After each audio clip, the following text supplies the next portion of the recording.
What do you see as the main emerging trends in the offshore support vessel sector at the moment?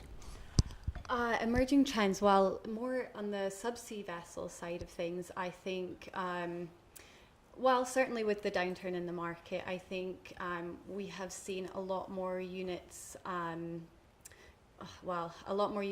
either leaving the fleet. So we are seeing the retiring of like the pipelay, some of the older tonnage in the pipelay fleet. We've seen, I think a lot of competition coming out of the market. So things are changing quite a lot on the subsea side of things. With the actual fleet, I think those, new builds that have been coming out or have been ordered, which are on order at the moment, and due for delivery over the next couple of years. I think the trends that are coming out there is probably deeper water capable, harsh water capable, colder, so Arctic, capable for Arctic conditions. But I think thanks to the oil price, we are seeing a lot of new builds being delayed recently at request of owners, because they are struggling to find work for their new builds at the moment, obviously because the competition is fierce. But I think once these come out, we will see much more units that are capable of operating in these environments. What are the prospects for any new orders being placed at the moment?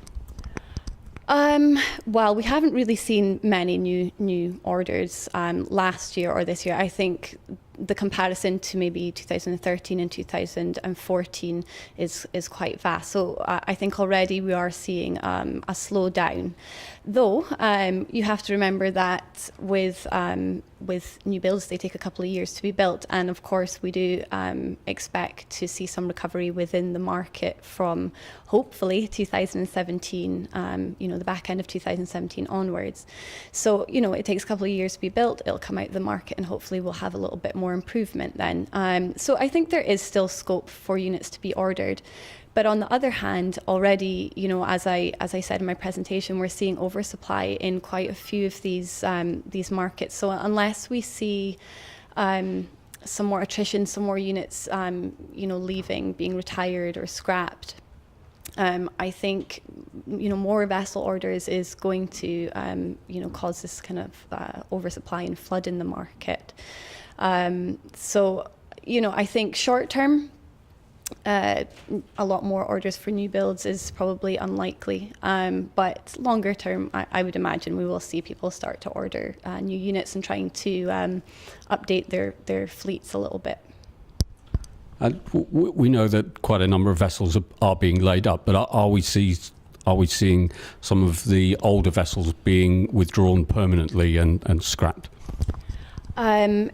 So the ROV support vessel fleet is quite modern. So it's quite heavily oversupplied. So if we were to remove substantial units from that fleet, that could probably help. But like I say, it's a very modern fleet, and a lot of the new builds that are coming out are ROV support vessels as well. So I think it's quite unlikely on that side of things. The diving support vessel fleet, it's much older.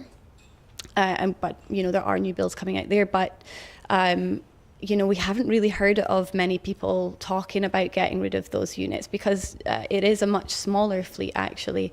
So we do see quite a few of these units which are still which are actually quite old, that are still operating. So it's slightly more it's slightly more of a possibility than in the ROV support vessel fleet, but like I said, we haven't really heard much talk about that.